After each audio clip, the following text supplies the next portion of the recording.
¿no? Haciendo obras para agua y saneamiento. Digo, hay mujeres que están en espacios que, no sé, Cecilia Todesca, que era vicejefa de gabinete y que hoy está en Cancillería trabajando con exportaciones, ¿no? Como Mercedes Marco del Po a cargo de la FIP. Es decir, hay mujeres que están en espacios que en general uno no se imagina una mujer. Porque obviamente si en el Ministerio de Mujeres, Género y Diversidad, encima que tenemos 22 varones ministros y 2 mujeres, también nos pondrían un varón, ¿no? Sería un poco raro. Pero digo, esperamos que haya una mujer en el Ministerio de las Mujeres, una mujer o una identidad disidente, una diversidad, como le querramos llamar.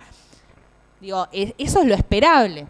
Pero no es tan esperable que haya mujeres en áreas tan masculinizadas. Yo podría hablar 1000 horas, pero les voy a poner un ejemplito más, así después abrimos también un debate, porque me gustaría escuchar también cuáles son las preguntas de ustedes, ¿no? Yo no me metí en el tema de los cuidados muy a fondo, porque las chicas estuvieron hablando de eso, pero sí me gustaría decirles que cuando nosotras empezamos con la Dirección de Economía, Igualdad y Género, teníamos una idea acerca de las cosas, ¿no? Bueno, que íbamos a trabajar con estos informes, con esto. Bueno, vino la pandemia. Y no hace falta que les explique a nadie porque ya llevamos 2 años en esta situación, ¿no? Y no sabemos nunca qué pasa, tenemos unos aires cada tanto para respirar, pero tenemos todavía una situación difícil, ahora se le suma una guerra, ¿no?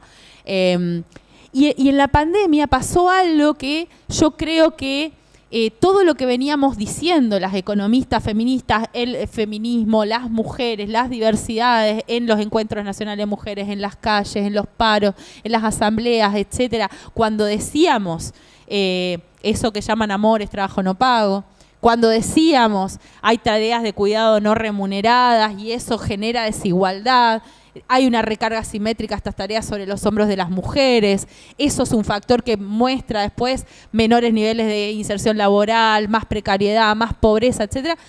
Todo eso que decíamos en la pandemia se vio más que nunca. En la pandemia quedó totalmente de manifiesto. Y cuando digo que quedó totalmente manifiesto, más allá de lo que cada una en su casa vivió y sintió, porque seguramente habrán tenido que quedarse aisladas y el tema con los chicos y qué hacemos, o con mi mamá que está lejos y necesita ayuda y no tengo colectivo y tengo que sacar el permiso, ¿no? Todas las situaciones que se abrieron frente a la pandemia, lo que nosotras veíamos, porque teníamos la lente feminista ahí bien prendida y bien enfocada, era que las mujeres la estaban pasando mal. Y la estaban pasando mal porque las que seguían haciendo trabajo remoto de la casa igual tenían a los pibes encima. Y las que tenían que salir, porque eran trabajadoras esenciales, por ejemplo, enfermeras, ¿no?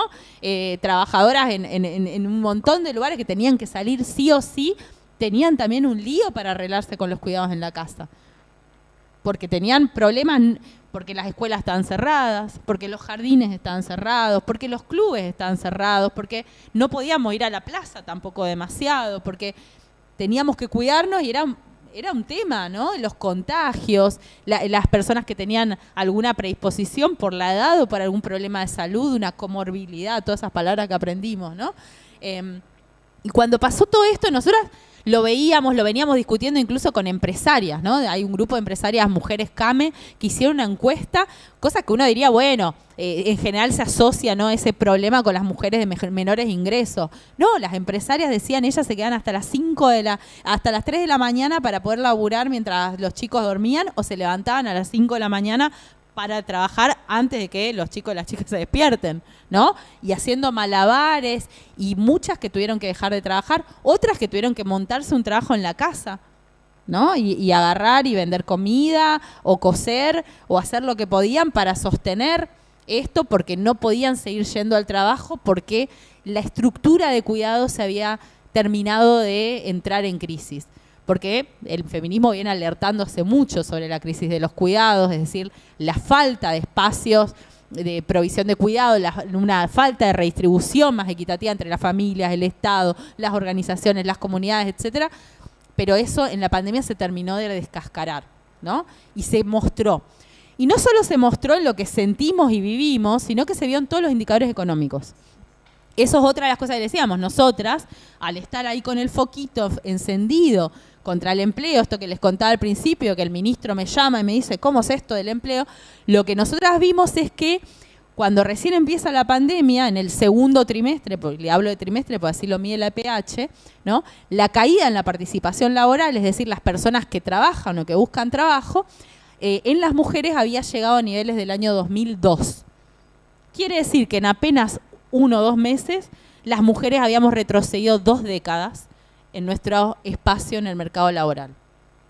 Y además hicimos un informe con UNICEF siguiendo el caso de los hogares monomarentales, ¿no? Y le decimos así porque el 87% de los hogares que están a cargo de una sola persona es a cargo de una mujer. Y en esos hogares, una de cada 10 mujeres directamente dejó el mercado laboral, muchas tuvieron que dejar horas, tuvieron además 10.000 problemas en términos de estrés, salud, bueno, todo lo que le pasó a las mujeres que están a cargo de un hogar solas, ¿no? Y que entonces la pandemia y los cuidados se le habían terminado de explotar encima. Y eso también se vio en la recuperación económica. Porque cuando la economía argentina se empieza a abrir y se empieza a recuperar, ustedes piensen que el cierre en abril del 2020 fue tal que en Argentina se produjo 0 automóviles. Es un dato que yo repito siempre porque me parece que es, para que se den una idea, es que es el año antes de que se ponga la primera fábrica automotriz en la Argentina, no había pasado. Desde entonces siempre había habido, aunque sea una unidad de automóviles produciéndose, ¿no? A ese nivel llegó el cierre. Y después de eso, a medida que se va abriendo, empieza a volver la gente a trabajar de manera muy despareja, muy desigual. Sabemos que hay sectores que tardaron muchísimo en volver: el turismo, la cultura, la hotelería, la gastronomía, los restaurantes, todo lo que está asociado al turismo y la cultura fue lo último casi que se abrió, yo les diría el año pasado, a fin de año, ¿no? Y con el previaje y políticas que se hicieron para estimular eso, pero tardó mucho. Tardó mucho también en volver, que nos está costando todavía, un sector que es el más feminizado de todos en el empleo, las trabajadoras de casas particulares, ¿sí? Es el que más tardó en volver y todavía está costando, se perdieron cientos de miles de empleos. Entonces, lo que quiero decir con esto es que nosotros estuvimos viendo todo eso y lo vimos en los números. Y vimos cómo los varones volvían al mercado laboral más rápido que las mujeres. Y saber eso y estar mirándolo y además tener estas redes que tenemos con, no sé, el Valeria Esquivel en la OIT en Ginebra, Roxana Mauricio, otra economista feminista que está ahora a cargo de la OIT a nivel regional, compañeras en las universidades, mujeres en empresas, que empezábamos, podíamos mirar datos de distintos lugares, seguir la evolución, ver qué habían pasado, qué políticas se habían puesto en marcha, qué servía, qué no. Bueno, eso sirvió muchísimo. Porque nos sirvió, por ejemplo, a nosotras para decir, bueno, acá hay una crisis de cuidado, no se pueden abrir las escuelas en este momento, porque tenemos un problema sanitario importante, ¿no? Entonces, ¿qué hacemos? Bueno, reforzamos la asignación universal por hijo, ampliamos la cobertura de la tarjeta alimentar, se elevó la cantidad de años para recibirlo, se otorgaron bonos en varias oportunidades a las receptoras de AUH, ¿no? Es decir, pudimos defender que había que fortalecer políticas focalizadas en estos hogares que eran los que más lo necesitaban. No porque los demás no lo necesitaran, sino porque también hay recursos limitados. En nuestro país, el 2020, Argentina cayó 10 puntos de PBI, ¿sí? Entonces, en ese contexto, ¿no? También hay que ver cómo, y estar en esas mesas de debate en el Ministerio de Economía sirvió para defender y debatir y mostrar que había que trabajar en eso. Porque además, como yo le decía, lo que primero se pone en marcha es la construcción, la obra pública, y estos son empleos masculinizados. No podíamos estar esperando que los varones consigan un laburo y que a ver si justo están con una mujer al lado que le derrame. Nosotros le decíamos la teoría del derrame machirulo, ¿no? Vieron que siempre dicen que cuando crece la economía derraman los más pobres. Nosotros decimos, crece la economía de los varones y derraman las mujeres. No, ya fue esa idea de, aparte del hogar, ¿no? Hetero, que hay un varón que trabaja, la mujer que barre y los niños que corren por el patio, ¿no? Como una idea totalmente retro ya de eso. Pero bueno, entonces eso nos sirvió también para diseñar el programa Registradas, que es este programa que lo que hace es que el Estado paga la mitad del salario de la trabajadora de casa particular, siempre y cuando se registre de manera formal. Quiere decir que la trabajadora esta tenga aportes para la jubilación, tenga vacaciones, aguinaldo, licencia de maternidad, licencia de enfermedad, es decir, derechos laborales, que es el sector más precario y con los salarios más bajos de toda la economía, y que, como le decíamos, el que más perdió empleo y el que más le está costando recuperar, ¿no? Entonces, en ese sector nosotros dijimos, bueno, este programa tiene que salir y disputar la partida presupuestaria, porque, como les decía, aprendimos a mirar los presupuestos y quién tiene plata y de dónde hay. Y entonces, para que se den una idea, el impuesto a las grandes fortunas, que se hizo el año pasado, tenía 4 destinos. Uno era las vacunas, otro era investigación en YPF, otro era pymes y otro era el progresar. En el que va pymes es una partida que va al Ministerio de Trabajo. El Ministerio de Trabajo lo había estado usando con la modalidad ATP, no sé si se acuerdan, que era la asistencia al trabajo y la producción, luego se convirtió en REPRO, que es un mecanismo que tiene el Estado para subsidiar parte del salario de los trabajadores y trabajadoras de las empresas. Y entonces nosotros dijimos, bueno, acá no hay una empresa, pero hay una trabajadora. Y las trabajadoras de casas particulares están en pie de igualdad con el trabajador de un McDonald's que recibió el ATP, de Techin que recibió el ATP, de un restaurante que también recibió el REPRO, ¿no?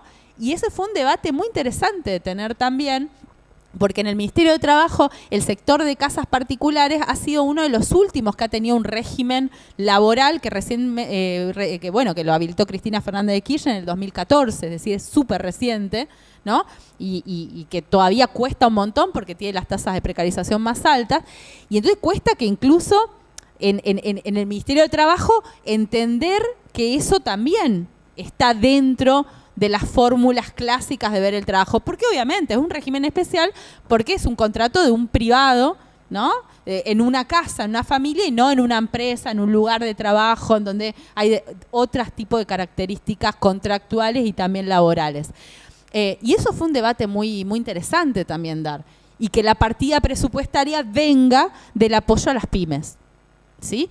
Y esto se los cuento porque realmente hay veces, ¿no?, que estamos en una situación muy crítica realmente en Argentina, no hace falta que les cuente, ayer salió el índice de inflación 4,7, se espera que sea peor en los meses que vienen porque estamos enfrente a una guerra. Estados Unidos tiene un índice que es récord en los últimos 40 años, Europa tiene crisis en términos de energía y de alimentos, digamos, nos esperamos que sea difícil, así que con más razón tenemos que seguir pensando y siendo creativos y creativas y realmente darle vueltas a la situación para ver cómo vamos a sostener y contener esto. Y en el medio estamos negociando con el Fondo Monetario Internacional, ¿no? Es decir, estamos en una pandemia, tenemos una guerra que impacta en la Argentina, así como impacta en todo el mundo, y encima tenemos una negociación con el Fondo Monetario Internacional que también tiene todas sus vueltas, ¿no? Entonces, en el marco de eso, para nosotras, que la agenda de género haya estado además en el Ministerio de Economía, en Obras Públicas, en Desarrollo Productivo, en Desarrollo Social, en la ANSES, en la AFIP, para nosotras es realmente, queda mal que una lo diga porque está ahí adentro, pero realmente creo que es muy valioso y esa es una gran conquista del feminismo.